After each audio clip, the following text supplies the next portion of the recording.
الكلام ده بمناسبة الإعلان عن فكرة القبض على الجاسوس الإسرائيلي في القاهرة. أنا عايز بس أتوقف عند نقطة مهمة قانونية وحقوقية تنطبق على أجنبي أو تنطبق على مصري. يا جماعة اسمه المتهم بالتجسس. الجاسوس ده لما يحكم حكما نهائيا قاطعا في المحكمة بأنه جاسوس. جاسوس إيه؟ جاسوس إيه اللي كان بيبقى فجأة شوف جاسوس في ميدان التحرير بيقلب ويعمل وقيعة بين الليبراليين والجيش، ويقوم جاري جاري جاري جاري جاري أو واخد تاكسي ورايح على امبابة. يقوم عامل إيه؟ يقلب بين السلفيين والأقباط. وإنه هو بقى ده الواد ده السفلوت ده اللي ما بيعرفش يتكلم عربي، ها؟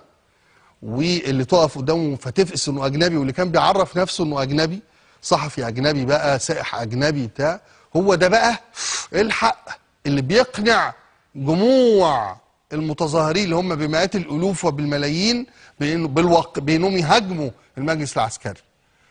ولا يكتفي بده لانه سوبرمان خارق، انت عارف المظلات، القوات المظليه، يقوم طالع بالمظله نازل على امبابه، شايف مجموعه من السلفيين لابسين جلاليب ودقون ومستنيينه، فيخش عليهم وهم برضه عنصر اجنبي عادي، يكلموا عنصر اجنبي عادي، ويقول لهم ان الاقباط لابد ان نقتلهم جميعا، فيقوموا الله اكبر، ايلان قال لنا ان الاقباط يقتلوا جميعا، على اعتبار فعلا انه بنتعامل مع شعب عبيط، كل واحد يعني شايل فوطه الرياله هنا.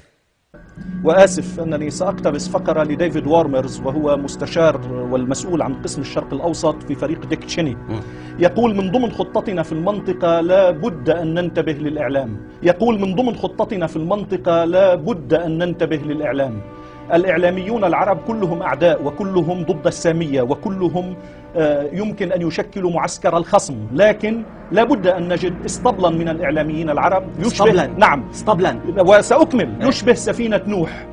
الأحصنة في هذا الاسطبل وظيفتهم أن يقولوا دائما إن سوريا وإيران هما المشكلة. أما الحمير فهم من يصدقوننا بأننا نريد الديمقراطية.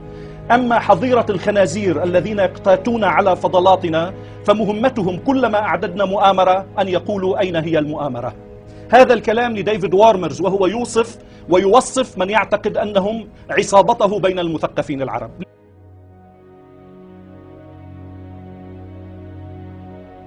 جاسوس ايه؟ جاسوس ايه اللي كان بيبقى فجأة شوف جاسوس في ميدان التحرير بيقلب ويعمل وقيعة بين الليبراليين والجيش، ويقوم جاري جاري جاري جاري جاري أو واخد تاكسي ورايح على امبابة. أما حظيرة الخنازير الذين يقتاتون على فضلاتنا فمهمتهم كلما أعددنا مؤامرة أن يقولوا أين هي